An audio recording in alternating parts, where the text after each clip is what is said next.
Hey, good evening. It's Tuesday, March 12th, and welcome back to Everyday Talk 24/7. Spring's getting a little bit early here in the Midlands of South Carolina, but really great to be with you tonight. I'm going to continue looking at Ephesians, this theme of knowing God better, and I'm just super excited to go through things that I've looked at for years and see just new life, new rich truth come in them. Nothing new in the sense of what's actually being taught, but new in the sense of application, of how the Word of God really is living and active.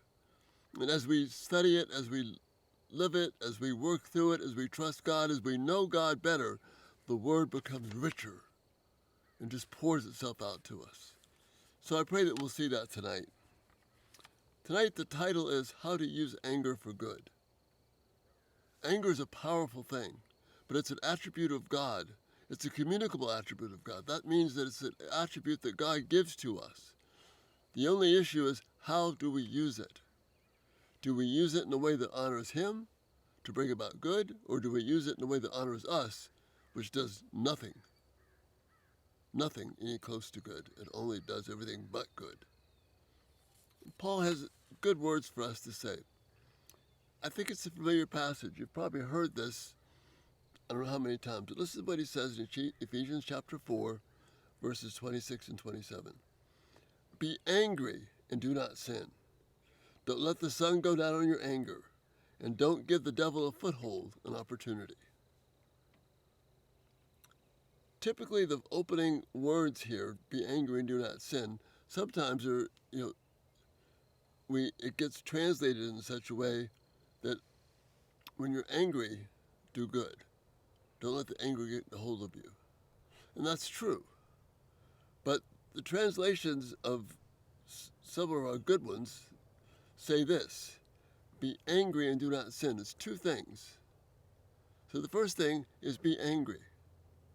It's not wrong to be angry. Sometimes anger is called for. But when we do get angry, we can't sin. We can't use the anger for our own purposes. And then he says, don't let the sun go down on your anger. And don't give the devil a foothold, an opportunity to take control of your life. Now, just like when we looked at what Paul, the previous verse, verse 25, when he's talking very, very clearly about speaking truthfully, and he quotes from Zechariah 8. Tonight, Paul is quoting from Psalm 4. Paul uses the Old Testament to enrich his teaching, to give guidance to his teaching. So in Psalm 4, we read these words: David has been wrongly accused of something. It wasn't his fault. He's being challenged and accused of doing something he didn't do. So he's angry. But then he says in verse 3, Yahweh will hear when I call. He knows that God will hear him when he calls to him. Then he says, be angry, but do not sin. Exactly the same words that Paul uses. Be angry, do not sin. And then listen to this. Speak in your hearts upon your bed and keep quiet. See, this isn't so much, it's an application, but this is not so much about making up with someone before the night goes old. But what it's saying is in your heart, when you're lying in bed, keep quiet. Don't lose it and get angry at other people, but deal with it before God. Tell Him about the anger. Give Him the opportunity to give you clarity and resolution. And then he says, sacrifice the right sacrifices and trust yourself to Yahweh. In other words, don't just sit there in the anger. Don't be passive. Do what God's called you to do. So now with that beautiful context of Psalm 4, let's go back and look at what Paul is saying in this light. Let's take a look at Paul's words. First is, be angry. It's not wrong to be angry. God sees what is happening. Know Him. Trust Him in the anger. Remember, my anger will not bring about the righteous life that God desires, as James says. But I can be angry in the right way. So it's not wrong. But then immediately after that, both David and Paul warn us, don't sin. Don't take matters into your own hands. Respond in a way that is trusting to God. Not passively, but aggressively trust God. Then, third point, don't allow your anger to remain. That's where Paul says, don't let the sun go down on your anger. David says, speak in your heart to God on your bed. Get it dealt with right there. Trust him. And then be quiet before God. Dale Ralph Davis, again, use him a lot. Great commentary on Psalm 4. He says the most godly thing you can do when you get angry is to keep your mouth shut. And we all need that. I need that. Because when we get angry, we tend to say things that we shouldn't say. So we keep our mouths shut. We trust God to know what to do, and then find the way that will bring honor to God. You see, righteous anger, if it is righteous anger results in peace. My anger, your anger, results in anger, upset, bitterness, chaos, strife, getting even. See, those things are not what God's called us to.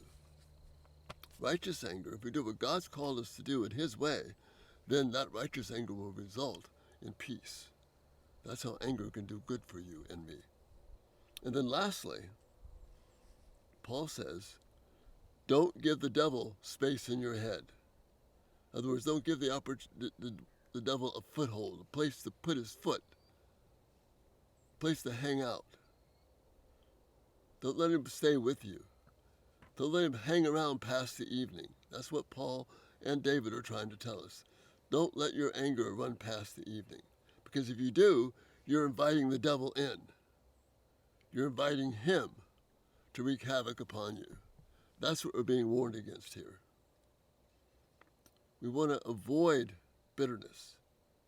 See, when I let anger hang around, I distance myself from God. This is the most important thing. I lose the opportunity to deepen and know him more closely, to know him better. So instead of knowing God better, you and I become mired in our anger, and we just reap its bitter fruit.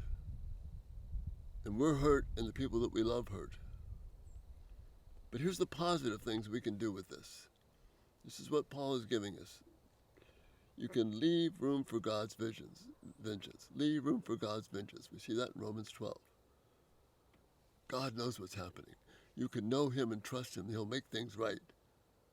I can let God take care of that. I can take steps to end whatever's going wrong.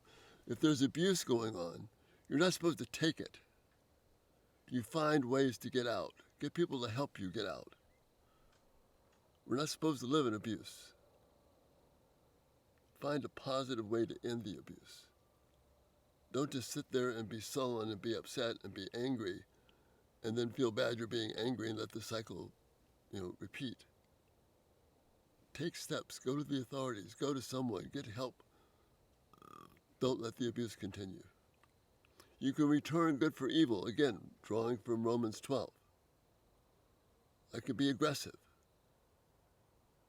I can take the upper hand. I can have compassion for the person I'm angry at. Maybe there's an opportunity to help them, to reach out to them, instead of just being hurt and offended, but to reach out. Again, in everything except abuse, this is exactly what we ought to do. We can, by using anger for good, by seeing the opportunity, seizing it, that I can extinguish the enemy's arrows.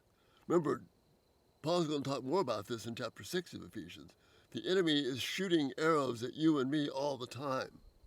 He wants us to fall in anger and to be captured by it. And then the most important thing is that if I see anger as an opportunity for good and not an opportunity to vent and get vengeance myself, if I see it for good in this way, I have the benefit, the blessing, the beauty of knowing God better, which is why Paul starts in Ephesians chapter 1, and he says, I'm writing this, my earnest prayer is that you will know God better. And by using anger for good, in the way that God intended us to, we can know him better. What a beautiful thing that is. Like that lion, that powerful lion that's in the thumbnail. We can turn anger and use it for good, and then not live with anger, but live with trust in God, knowing Him, and knowing He will take our cause, just like David knew that God would take his cause in Psalm 4. And that's the thought for this night. Use anger for good, and let the rich word of God shape us instead of our own bitterness. You have a great evening. Again, love your thoughts, your feedback. This is important things for us, important for me. You have a great evening, and Lord willing, we'll see you tomorrow. Good night.